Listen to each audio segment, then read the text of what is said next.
Sa laban ng monster ng Japan na si Naoya Inoue kontra sa Mexican Pantera na si Luis Neri, dito ay unang beses na tikman ni Inoue ang pagbagsak sa luna nang tinamaan ng suntok ni Neri.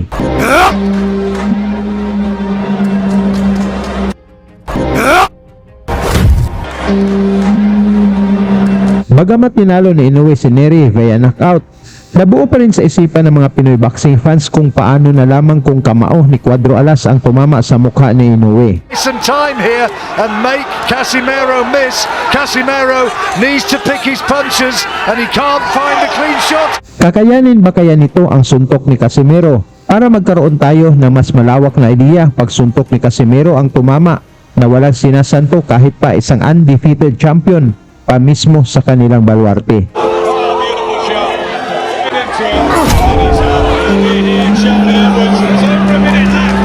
Ating balikan itong depensa ni Casimero sa IBF title kontra sa kinatatakutang hari ng United Kingdom na si Charlie Edwards. That belt's coming over me, telling him, just to let him know, I ain't scared. Hindi ito basta-bastang kalaban si Edwards mga tol dahil maraming beses na ito nag-champion sa amateur, 4 na beses na itong lumaban para sa title fight at isang WBC International Flyweight Champion. Kaya handa na itong sagupain si Casimero at talagang nag-aangas pa ito sa kanilang face-off. Sa laban na ito mga tol ay napatunayan ni Casimero na handa siya sa pangmatagalang laban sa harap ng mga fans ng kalaban. Narito at sama-sama nating panoorin kung paano tinuruan ng diksyon ni Casimero itong maangas na kalaban. Sa pagbungad ng unang round mga tol, medyo hirap makapatama si Casimero at ginamit ng Briton na si Edwards ang kanyang tangkad at nagbitaw ng mga jabs. All over the world. That's the experience, and he's going to look to make Charlie Edwards uncomfortable, knowing he hasn't been in with the quality as a professional at this level. Right hand already, trying to detract the tactics of Edwards, derail them fast. Edwards will be looking for the Dorking Casimero, closing down the distance. Let's settle into the fight. Oh, and then big right hand, nice right hand by Casimero Weeks. Totally, I do.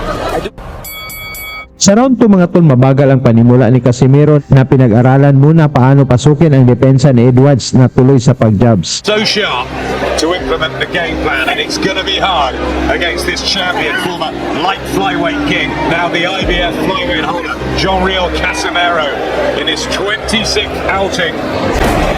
Touch with it sometimes, don't always throw it so hard, and then see if you get a reaction at Casimero. Maybe you can counter his counter off of that. Boxing exhibition, got to implement it. You can counter off his shot. He's struggling a lot to run that jab. He's not making use of his height. Yeah. Sa round 3 mga tol, umpisa nang tumama ang mga malalakas na suntok ni Casimero, ngunit nagpakita din ng tibay itong hometown boxer. Is he as experienced over? You would hope that early doors, He's doing leather against Golovkin in levels. fights and learning fights along the way. But coming out of Team GB, wanting to take, wanting to think they're as good as what they are. They get in the ring and they read fights a little bit better. The punches behind that jab. Sa round 4 mga tol, umatake na si Casimero dahil kaya nito ang mga suntok ni Edwards. Pinunteriya ni Alas ang bodega at mukha ng pambato ng Briton. With just 3 knockouts, debuted last year against this tough Filipino Jean-Riel Casimero, who's coming early. He's got a really big, strong team around him. Has all week. Sean Gibbons, his agent. That's a breakthrough there for Casimero. There's a swagger, isn't there? There's a cool, calm, methodical approach. 14 stoppages he has, and that's a body shot, which is going to slow The legs. He's going to have to settle down and start to catch. Dito sa round 5 mga tol, medyo umiwas na at hindi nakipagsabayan si Edwards dahil ramdam na nito ang mga malakas na hagupit ni Cuadro Alas. Eddie Atlas once said, there's 3 great methods of defense. There's your legs, there's moving your head, and then there's blocking and covering up. Charlie's only showing the legs, and he's going to have to settle down and start to catch shots or move his head and make Casimero miss right from there so he can counter him. Shots into the 5th round. We'll go to the scorecards, of which surely on yours, Jean-Riel Casimero is way up. Maybe he'll go for a European title next, but he should be on the track back. that right hand again, better though from Charlie Edwards, doubling up the jab, and still he's getting Sa kalagitnaan ng laban, nagsisigawan ang mga Briton nang nakipagsabayan ang kanilang pambato na si Edwards, ngunit hindi nila alam na ito ang gusto ni Casimero. That's the difference. Get into an comfort zone. You win more rounds than you lose. You win the fight. Casemiro has loaded up on every single shot. Surely every time so far. He should keep his composure, stick to the tactics. The real panic though. It may look like a young baby, but you look at it, it's showing a lot of toughness in there. It's showing that he's fighting like a man, which is what I need in this fight. He's getting more confident in the right fight. But you Dito sa round 7 mga tol, umpisa nang yumakap si Edwards pag tinamaan ng mga solidong suntok ni Cuadro Alas. He's all right, which would take him away from the Casimiro right hand. And Casimiro, dare I say, is the first time looked a little bit better right now. Good right hand to the head though. They actually leaky defence. Edwards.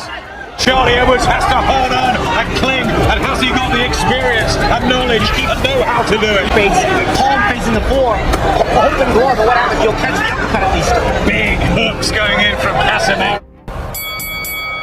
Dito sa round 8 mga tol, si Casimero na ang nagdala sa laban. Unti-unti nang pinalambot ang pambato ng Briton. Taps it down from the Philippines. I wonder how they're seeing things. They might not be needed in this ferocious attack from Casemiro. And then set up Casimiro. Casimiro was actually doing it to him there. Big right hand. There's another one. Oh, it's just gripping down on that gun shield, Charlie Edwards. And all the hours of training. But this is real, and this is World Championship. Casimiro, this guy's gonna beat the willingness to win out of Charlie. Or if he's gonna cause this difficult.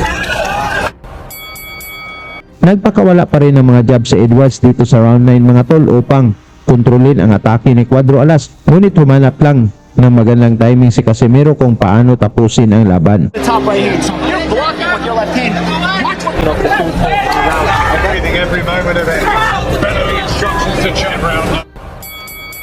Tuloy ang aksyon dito sa round 10 mga tol. Ngunit umaasa na ang mga fans ni Edwards na matapos nito ang buong laban. 9 minutes to go.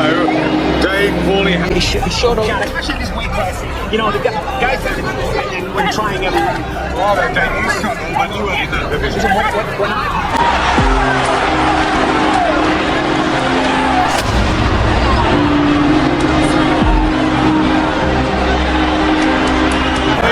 Charlie Edwards, he's going to do very well to recover.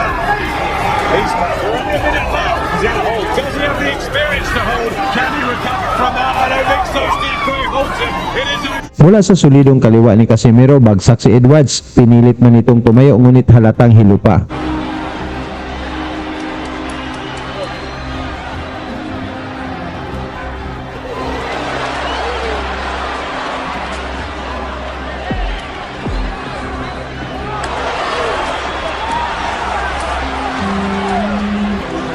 Dito na winakasan ni Casimero ang paghihirap ni Edwards mga tol at inawat na ng referee ang laban upang hindi na lalong mapahamak pa ang kanilang champion.